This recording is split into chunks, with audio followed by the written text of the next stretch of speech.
welcome to another GCSE Elizabethan England video tutorial. In today's video tutorial we'll be answering the following question.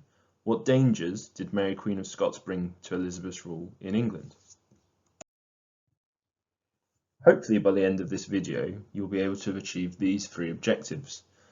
You'll be able to offer key facts about the plots involving Mary Queen of Scots against Elizabeth's rule. You'll be able to explain which plot was the biggest threat to Elizabeth. And if you're really going for gold, you'll be able to evaluate whether Elizabeth was right to execute her cousin. Spoiler alert. First off, the intentions of today's video is to complete this table. You'll need to have details about the dates, leaders, causes of the uprisings, key events in the uprising, why it failed, and what happened to the rebels in the four key Catholic plots. These involve the Northern Rebellion, the Ridolfi Plot, the Throckmorton Plot, and the Babington Plot. Pause the video and make sure you've made a humongous table to get this detail in. The first plot we'll look at is the Northern Rebellion in 1569. Despite the official religious changes, many people in Northern England retained their Catholic beliefs, and there was support for the idea of Mary, Queen of Scots, replacing Elizabeth on the throne. Although many Northerners were torn between loyalty to Elizabeth and their religious beliefs, they nonetheless questioned her right to rule. Elizabeth was fully aware of the threat. She kept Mary under a close watch to prevent a possible rebellion while she debated how to deal with her. She even stopped her marrying the Duke of Norfolk. Norfolk left the royal court without permission and headed north. Taking this as a sign, a group of northern lords led by Westmoreland, Norfolk's brother-in-law, and Northumberland, they began a rebellion against Elizabeth. They took control of Durham Cathedral and celebrated an illegal Catholic Mass. They then began a march south with 4,600 men. Elizabeth struggled to gather an army to resist them, but eventually one of her loyal lords, the Earl of Sussex, raised an army and the rebels disbanded. The leaders of the rebellion fled to Scotland, where Northumberland was quickly captured and executed. Westmoreland escaped to France, where he lived until he died in poverty. Norfolk spent 10 months in the Tower of London, but was eventually released and kept under house arrest, meaning that he was forced to stay inside his home at all times. Pause the video and make sure you've gathered all the information that's necessary to complete the table. Just in case you missed some of those details, we have a modelled example of what your table should look like. Again, pause the video to see if you can make any improvements on your own notes on this. The second plot was the Ridolfi Plot in 1571. Norfolk quickly became involved in another plot, this time led by a Catholic banker from Florence, Italy, named Roberto Ridolfi. Having seen the Northern Rebellion fail, Ridolfi felt that foreign support was needed. In 1570, the Pope had commanded Catholics in England not to obey Elizabeth, giving English Catholics the dilemma of choosing between their religion or their country. As a banker, Ridolfi was able to travel freely across Europe, building support. The plan was for Netherlands to invade England at the same time as another Northern Rebellion. Elizabeth would be murdered and replaced by Mary Queen of Scots, who would then marry Norfolk. Elizabeth's network of spies proved too much for the plotters, and a bag of gold coins with some coded letters was discovered on its way north. The code was cracked when the cipher key, the secret instructions, was discovered under a doormat in Norfolk's house. Norfolk confessed to his involvement and was executed on the 2nd of June 1572. Pause the video to make sure you've completed your table. You thought I was going to do the hard work for you? Well, no.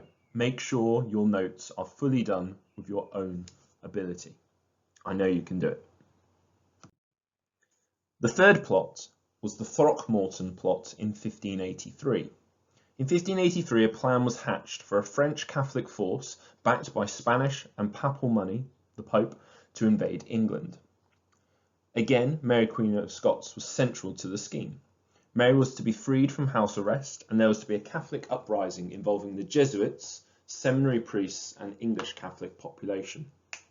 Throckmorton, who the plot is named after, acted as the middleman between Mary and the Spanish ambassador, Bernardino de Mendoza. Before the plan could be put into action, Walsingham, Elizabeth's spy master general, discovered what was happening through his network, intercepting letters between the plotters. Throckmorton was placed under surveillance for 6 months to build up mounting evidence. Once arrested, he was tortured on the rack and made a confession. Now, following this plot, a new law was passed known as the Bond of Association, which stated all that tried to take the throne from Elizabeth or an attempt on her life were to be executed. Throckmorton was executed, de Mendoza, as the Spanish ambassador, was expelled from England, and no more Spanish ambassadors lived in England during Elizabeth's reign. Pause the video and make sure you filled in your table with as much detail as possible. The final plot is the Babington Plot in 1586. After the Throckmorton Plot, Mary Queen of Scots was put under tighter house arrest, not allowed any visitors, and all her letters were checked. Her jailer was a strict Puritan called Amias Paulet, who contributed to her harsher treatment. By 1586, Mary had been under house arrest for almost 20 years. Mary became more depressed and more resentful towards Elizabeth. She started to send secret correspondence to the French ambassador and Sir Anthony Babington. Babington was a Catholic recusant who had been recruited by the Jesuit priest John Ballard to help organise a new plot. Letters were written in code to place Mary on the throne and re-establish Catholicism in England with the help of a Spanish invasion force. Unknown to Mary, Elizabeth's spy master Walsingham knew all about the letters, checked their content and allowed for them to be passed on in order to allow the plot to unfold. On the 17th of July 1586, Mary wrote a coded letter approving of the plot and the assassination of Elizabeth. The following month, Babington was arrested, and in September 1586, he and 6 other conspirators were executed. Mary's fate was sealed by this letter. Make sure you pause the video and have got enough detail about the Babington plot. So, what are our final thoughts about the Catholic plots involving Mary Queen of Scots? Well, firstly, each plot had its own degree of threat and varying degrees of Mary Queen of Scots' involvement. As her length of imprisonment and house arrest went on, it seems that Mary's involvement became more prominent. The plots also started to gain international backing from powerful Catholic nations abroad after the Papal Bull, and it was down to the fine work of Sir Francis Walsingham to intercept and prevent these foreign attempts on Elizabeth's life. And finally, Elizabeth would have a tough decision to decide the fate of Mary Queen of Scots. We will look at this in our next tutorial video as to whether Elizabeth was right to execute her cousin. Thanks for watching, and I hope you found this video useful.